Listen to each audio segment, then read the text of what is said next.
One topic the president will probably highlight in the address is cybersecurity. He is expected to roll out a new package of reforms meant to help companies and consumers stay safe online. Jim Spellman looks at what we can expect. On President Obama's State of the Union agenda, new cybersecurity proposals meant to better protect individuals and businesses from hackers. It's one of the most serious economic and national security challenges we face as a nation. Foreign governments, criminals, and hackers probe America's computer networks every single day. The recent Sony hack brought increased attention to cybersecurity, while attacks on Home Depot and Target put the credit card data of millions of consumers at risk.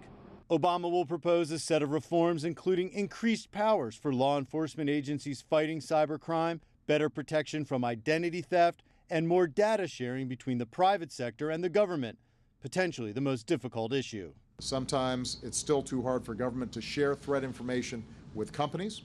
Sometimes it's still too hard for companies to share information about cyber threats with the government.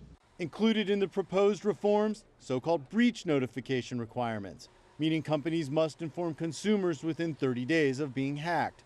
Some companies have resisted such measures, reluctant to reveal vulnerabilities that could damage the company's reputation or stock prices.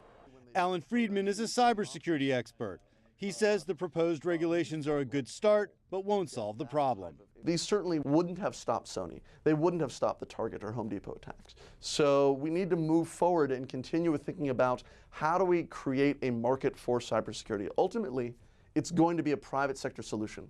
But the government needs to look and honestly consider why the market isn't working. In February, the White House will host a cybersecurity and consumer protection summit, bringing together government officials and tech industry leaders as President Obama tries to move these cybersecurity reforms beyond State of the Union talking points and into law. Jim Spellman, CCTV, Washington.